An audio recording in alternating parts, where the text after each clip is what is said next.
हम सांख्य दर्शन के दूसरे अध्याय को देख रहे हैं। पिछली कक्षा में हमने 39 सूत्र तक देख लिए थे। बात क्या चल रही है कि करण कितने हैं, उनमें प्रधान कौन है और वो किसके लिए काम करते हैं।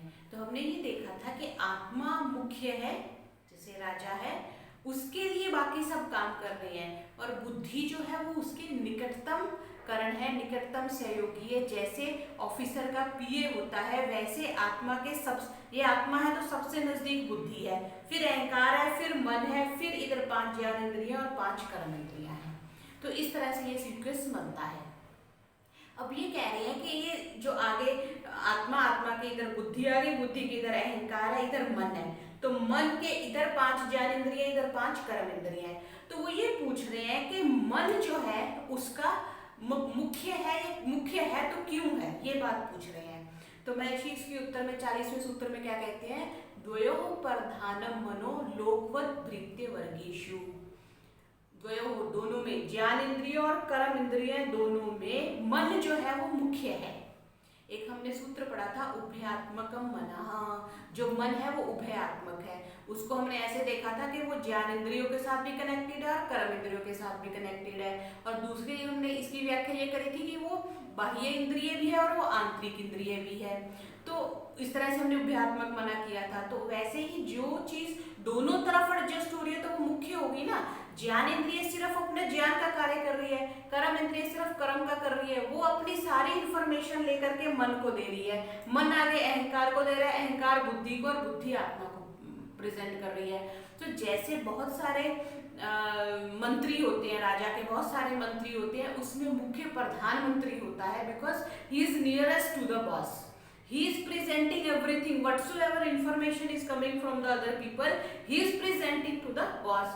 वो जो फाइनल रिपोर्ट जो तैयार करते हैं वो तो बुद्धि करती है, लेकिन उससे पहले मन जो है वो 5 ज्ञानेंद्रियों से और 5 कर्मेंद्रियों से सारी इंफॉर्मेशन लेके कंपाइल्ड अप करता है, जिसको हम कह लेते हैं अपनी एक जो एक्सेल में जैसे हम शीट बना देते हैं, वो स्प्रेड शीट बना देते हैं, मन बनाता है। तो क्योंकि वो दोनों से लेके कर रहा है, तो इस तरह से मन को जो मुख्य कहा गया है।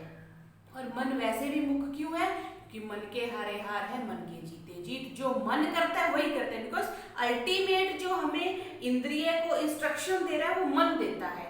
मन एवं मनुष्याणाम कारणम बंध मोक्षयोः, बंधन का, मोक्ष का जो मुख्य कारण मन है। हम अक्सर जीवन में कहते हैं मेरा मन नहीं लग रहा, मेरे मन को ये वस्तु भा गई, ये वस्तु मेरे मन को नहीं भाई। सो मन को हम इनडायरेक्टली भी और डायरेक्टली भी इस चीज को समझते हैं कि मन जो है वो मुख्य है। आचार्य शंकर जी ने एक जगह लिखा है, जितम जगत केन, जगत को कैसे जीता जाए, मनो ही ये, मन के द्वारा ही जीता जा सकता है। अगर मन आपका शांत है तो आप परेशानियों में, डिफिकल्ट टाइम में भी आप स्थिर रह सकते हैं, आप शांत रह सकते हैं। और अगर मन अशांत है तो चाहे आप एसी में बैठे हैं, चाहे आपके पास सारी सुख सुविधाएं हैं, फिर भी आप अंदर ही अंदर परेशान होते रहते हैं। सो मन जो है वो मुख्य है, किनमें, दोनों प्रकार की इंद्रियों में से। फिर अगले सूत्र में ये क्या कहते हैं, अव्यभिचारात्, जो इंद्रिय सामान इंफॉर्मेशन लेके मन को दे रही है, मन आगे दे रहा है। सो ऐसा नहीं हो सकता कि आप मन को बाईपास कर दें। कई बार क्या होता है कि हम किसी ऑफिसर, हमें बीच में अच्छा नहीं लगता, हमारा कोई एक तो जस्ट हमारे से सुपरवाइजर है, सुपरवाइजर के आगे हमारा बॉस है, मेन बॉस है।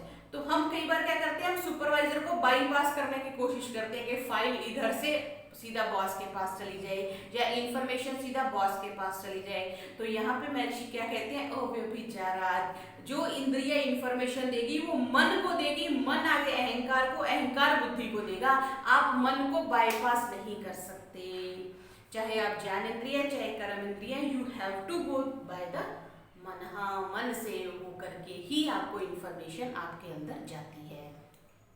फिर आगे कह रहे हैं कि जो आप बार बार बुद्धि को प्रधान कह रहे हो, क्योंकि बुद्धि आत्मा के नियरेस्ट है ना, तो बुद्धि को प्रधान क्यों कह रहे हो। तो इसके उत्तर में महर्षि क्या कहते हैं, 42वें सूत्र में क्या कहा, तथा अशेष संस्कार आधारत्वात्, जो बुद्धि है उसमें सभी संस्कारों का संग्रह है, आधार होने से जो बुद्धि है वो प्रधान है। क्योंकि जो भी हम एक्टिविटी करते हैं, सपोज आज हमने कुछ विशेष भोजन किया, आज हम किसी व्यक्ति को मिले, तो उसकी एक इम्प्रेशन हमारे माइंड में पड़ गई, हमारे चित्त पे पड़ गई, तो वो हमारी बुद्धि में स्टोर हो जाता है। तभी तो जब हम दोबारा उस व्यक्ति को मिलते हैं या दोबारा वो भोजन करते हैं, हमें स्मृति आ जाती है कि मैंने ये भोजन पहले किया था, इस व्यक्ति को भी मैं पहले मिला था। तो इस कारण से बुद्धि जो है मुख्य है, बिकॉज सारी स्टोरेज उसमें रहती है। जैसे आपके सिस्टम में जो डिस्क होती है, हार्ड डिस्क होती है, वो that's very important because all information is stored into it. बाकी चीजें भी इंपॉर्टेंट है, मॉनिटर, कीबोर्ड, आपका सब कुछ, सीपीयू वगैरह इंपॉर्टेंट, लेकिन हार्ड डिस्क इंपॉर्टेंट है। अगर हार्ड डिस्क खराब हो जाती है तो सब कुछ चला जाता है, because everything is stored into that. बस वही चीज है, जो बुद्धि है उसमें सब कुछ स्टोर है। क्या स्टोर है? संस्कार स्टोर है। संस्कार क्या चीज होती है? इंप्रेशन। जैसे पहले जमाने में अगर आप वो करते थे, शायद कोरियर ही करते थे, पोस्ट से जो भेजते थे तो उस पे लाख लगाते थे। रेड कलर का एक स्टिक सी होती थी, उसको थोड़ा गर्म करके उससे सील करते थे पार्सल जब हम भेजते थे। और उसके ऊपर अगर आपने ऑथेंटिकेट करना है तो एक तो आपने वो स्टिक को गर्म करके उस जो जहाँ पे कपड़े का जोड़ है, जहाँ पे आजकल आप ग्लू स्टिक लगाते हो या गम लगाते हो, फेविकोल लगाते हो, तो उस जगह पे वो लाख लगा दी जाती थी और उसके ऊपर मेटल से बनी हुई एक स्टैंप रहती थी, व्यक्ति विशेष के नाम से या संस्था विशेष के नाम से, उसको उस पे स्टैंप कर देते थे। तो पता चलता था कि ये पार्सल रास्ते में खुला नहीं है या उसी स्पेशल संस्था ने जैसे भेजा वैसा हमारे तक पहुंचा है। और वो स्टैंप जो है, वो स्टैंप तो अलग चीज है, लेकिन जब हमने उस पे लगा दी उसके बाद उस पे इंप्रेशन आ गया, दैट इंप्रेशन इज संस्कार। हमने एक्टिविटी एक बार करी, चाहे अच्छी करी चाहे बुरी करी, वो एक्टिविटी तो खत्म हो गई। हम जो वैशेषिक दर्शन पढ़ेंगे उसमें देखेंगे कि जो कर्म है वो तो क्षणिक है। आपने ऐसे हाथ उठाया, क्रिया तो खत्म हो गई, लेकिन then why we get the fruit of our कर्मास? अगर कर्मा इज वैनिशिंग, कर्मा एक सेकंड में खत्म हो रहा है, तो what is leaving behind which impels us to bear the fruit of that karma? उसके लिए क्या कहते हैं कि अगर आपको कर्मों का फल मिल रहा है तो क्यों मिल रहा है? Because that impression is there on your mind. That impression invokes and provide the situation in front of you where you are compelled to face the consequences. तो जो हमारा संस्कार पड़ा, वो एक्टिविटी चाहे हमने एक ही बार करी चाहे दो बार करी, और अब दो बार करेंगे तो उसी जगह पे स्टैंप दोबारा आ गई, तीन बार करी उसी तरह पे तीन बार स्टैंप आ गई। इसलिए तो हम कहते हैं, एक पंजाबी में पंक्ति बोलते हैं, वादड़ियां सजादड़ियां निबन सिरा दे नाल। यानी जो आदतें होती हैं, चाहे वो अच्छी हैं चाहे वो बुरी हैं, वो सिर के साथ ही जाती हैं। वारशा ना आदतां जांदियां ने भावें कट्टिए पोरियां पोरियां जी। Why? Because it has become our habit. अगर मैंने आज एक मिठाई खाई, कल फिर खाई, परसों फिर खाई, या ओवर द लाइफ स्पैन हमने कितनी बार एक ही मिठाई खाई, तो हमारा उसके प्रति झुकाव हो जाता है, अट्रैक्शन हो जाती है, बिकॉज दैट संस्कार is giving us the push to go to that very side. So इस तरह से संस्कार जो वो सारे काम में रहते हैं, बुद्धि में रहते हैं। सो बुद्धि is governing our life indirectly. तभी हम परमात्मा से जब प्रार्थना करते हैं तो हम बुद्धि मांगते हैं, मेधा की प्रार्थना की गई। गायत्री मंत्र हम बोलते हैं, क्यों? मेरी बुद्धि उत्तम हो। मेरी बुद्धि उत्तम होगी तो मैं सात्विक रास्ते पे चलूंगा, सत्य की राह पे चलूंगा, धर्म के मार्ग पे चलूंगा, उससे अच्छे संस्कार होंगे, अच्छे संस्कारों से मेरा जीवन अच्छा होगा, और ऐसे चलते चलते हम अपने मोक्ष को प्राप्त कर सकेंगे। इसलिए बुद्धि की मुख्यता है, बुद्धि का इंपॉर्टेंस है। तो ये 42वां सूत्र हुआ। फिर कहते हैं कि कैसे पता चलता है कि बुद्धि है जो वो मुख्य है, तो इसके संदर्भ में महर्षि नेक्स्ट 43वां सूत्र में क्या कहते हैं? स्मृत्या अनुमानाच। स्मृति से भी हमें अनुमान होता है। स्मृति हम समझते हैं, जैसे हमने अभी बात करी, एक व्यक्ति को हम 5 साल पहले मिले थे, आज हमारे सामने आता है, हम एकदम से पहचान लेते हैं, हाँ मैं आपको वहां मिला था, इस परिस्थिति में मिला था, मुझे आपका स्मरण है। ये स्मरण कहाँ से आ रहा है? वो व्यक्ति या वो घटना जहां हम उस व्यक्ति को मिले, वो स्थान, वो तो एक तरह से चला गया, वो परिस्थिति तो चली गई जहां हम उसको मिले थे, वो व्यक्ति भी अपने घर चला गया, हम अपने घर चले आ गए। फिर 5 साल बाद वो व्यक्ति हमें मिल रहा है तो हमें पहचान में आ जाता है, हाँ इस व्यक्ति को मैं वहां मिला था। सो ये जो इंप्रेशन रह गया, जो मेटालिक स्टैंप का इंप्रेशन हमारे माइंड पे पड़ा हुआ है, that makes us to recognise the person after some time. So जो स्मृति आ रही है, जो हमें मेमोरी बन रही है, वो क्यों बन रही है? क्योंकि स्मृति जो आ रही है, वो स्मृति कह लो, ध्यान कह लो या चिंतन कह लो, उसके द्वारा भी हमें बुद्धि का मुख्यता समझ में आती है कि बुद्धि जो है वो मुख्य है। जो संस्कार है वो बुद्धि में रह रहे हैं। आत्मा और मन के विशेष संयोग से स्मृति हो रही है। ये हमने कहाँ पढ़ा था? वैशेषिक दर्शन में सूत्र आएगा, अगर हम पढ़ेंगे, आत्म मनसो संयोग विशेषात संस्कारात च स्वप्न तथा स्मृति। आत्मा और मन के विशेष संयोग से स्मृति उत्पन्न होती है। तो स्मृति का कुछ ना कुछ तो कहीं स्टोरेज रहेगा, कुछ ना कुछ इंप्रेशन तो रहेगा, तभी तो हम उसको उठा पाएंगे। नहीं तो कोई नया व्यक्ति आता है तो उसको हम नहीं पहचान पाते। लेकिन कई बार स्मृति विभ्रंश हो जाता है, तब भी हम व्यक्ति विशेष को नहीं पहचान पाते। मीन्स वो स्मृति हमारे संस्कार से हमने हटा दी, उस संस्कार को हमने डिलीट कर दिया। सो इससे भी हमें स्मृति, या हम जब बैठे हैं ध्यान कर रहे हैं या हम डीप समाधि की स्थिति में है, तब हमारे पास कोई बाहर की इंद्रियों की कोई वृत्ति नहीं आ रही, मन की कोई वृत्ति नहीं आ रही, अहंकार की कोई वृत्ति नहीं आ रही, लेकिन ज्ञान की वृत्ति फिर भी रहती है।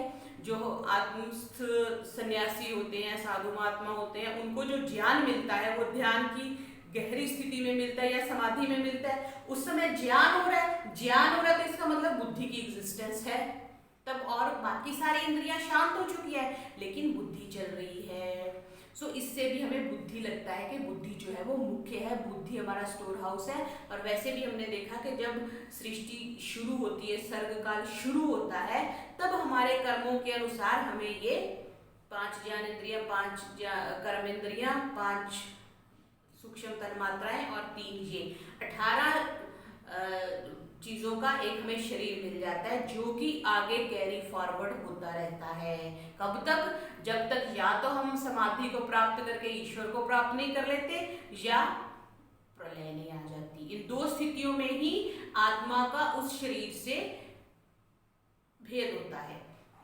इसको ऐसे समझ सकते हैं, ये आत्मा है, ये एक फर्स्ट राउंड बॉडी है जिसको अतिवाहक शरीर कह देते हैं, जिसमें ये 18 तत्व हैं, 5 ज्ञानेंद्रियां, 5 कर्मेंद्रियां, 3 मन, बुद्धि और अहंकार। तो ये उसकी एक कवरिंग होगी।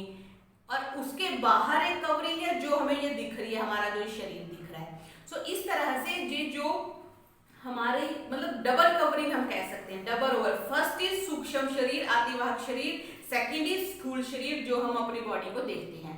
सो when we leave this outer body, जब हम इस शरीर को छोड़ देते हैं, व्यक्ति का जब प्रस्थान होता है इस शरीर से, तो वो इस अतिवाहक जो बॉडी है उसके साथ नेक्स्ट बॉडी में जा रहा है, उसके साथ नेक्स्ट बॉडी में जा रहा है, उसके साथ फिर नेक्स्ट बॉडी में जा रहा है। तो ये अतिवाहक शरीर सूक्ष्म शरीर है जो चलता ही रहता है विभिन्न योनियों में, विभिन्न शरीरों में। कब तक?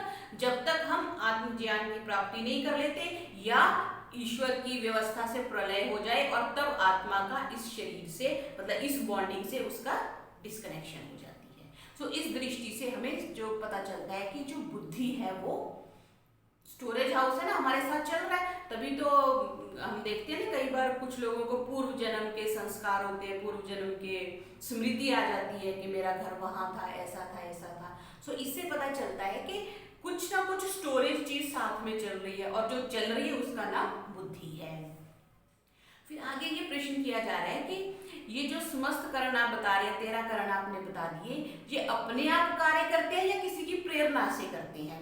तो महर्षि इसके उत्तर में 44वें सूत्र में क्या कहते हैं? संभवेत न स्वतः। अपने आप से इनमें कुछ क्रिया पॉसिबल नहीं है, बिकॉज ये प्रकृति से बने हैं, जड़ से हैं, जड़ है, ये अचेतन है। किसी भी अचेतन में, जड़ में, जिसमें लाइफ नहीं है, जिसमें लिविंग बीइंग नहीं है, उसमें अपने आप क्रिया नहीं होती। टेबल पड़ा है तो पड़ा है, आज पड़ा है तो 20 साल बाद भी पड़ा ही रहेगा, अनटिल एंड अनलेस इसको कोई छेड़ेगा, इसको कोई उठाएगा।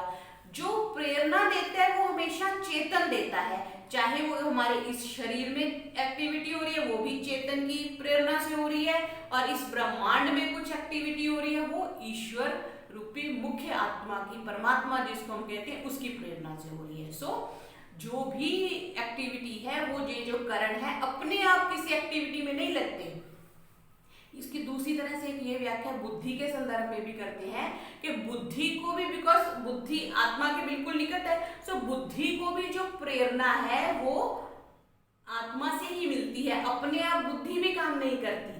वही जो संस्कार है, जो स्मृति का आधार है, जो एक मेन हमारा एक ऑर्गन है, इंस्ट्रूमेंट है, वो आत्मा के बिल्कुल नजदीक है, इसलिए उसकी मुख्यता है। बिकॉज जो श्रोत 5 कर्म इंद्रियां होगी, 5 ज्ञान इंद्रियां होगी, वो ज्ञान लेके मन को दे रही है, मन अहंकार को दे रहा है, लेकिन अल्टीमेट जो फाइनल रिपोर्ट रेडी करके अध्यवसाय करके वो तो बुद्धि दे रही है ना।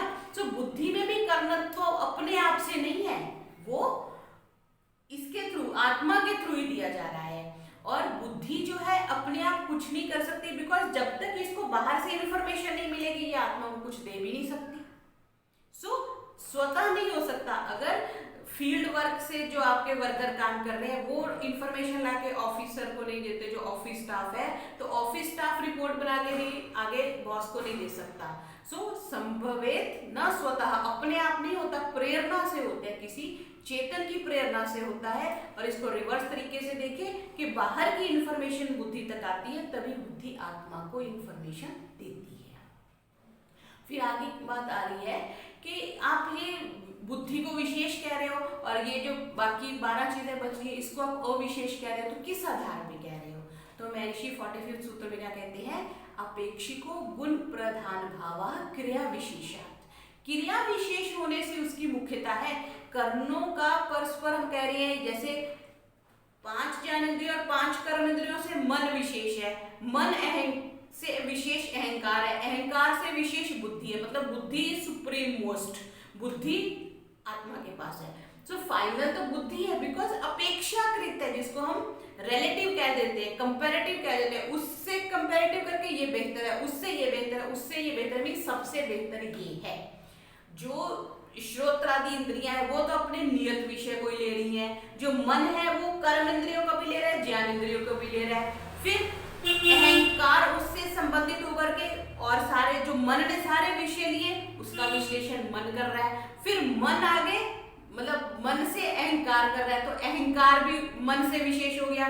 फिर अहंकार ने भी उसमें छटनी कर दी, जस्टिफाई करना तो जो कर लिया, फिर उसने बुद्धि को दिया। सो बुद्धि इज द अंतिम निर्णय जो लेती है, बुद्धि जो है वो last, nearest to soul and the last है जो उस पर स्टैंप लगाती है, और वो पूरी तरह से आत्मा को समर्पित है। इसलिए बुद्धि को मुख्य माना गया है। इसलिए धी की हम प्रार्थना करते हैं, मेधा की प्रार्थना करते हैं कि बुद्धि हमारी अच्छी होनी चाहिए। अगर टॉप मोस्ट हमारा अच्छा है, बॉस के पास तो इतना टाइम नहीं होता, हम समझते हैं सारा कुछ करता है, वो कौन करता है? पीए करता है। इफ पीए इज ओके तो सारी मैनेजमेंट अच्छी हो जाती है। बस इसलिए बुद्धि हमारी अच्छी होनी चाहिए। तो आज की कक्षा में हमने सांख्य दर्शन के 40वें से लेकर के 45वें सूत्र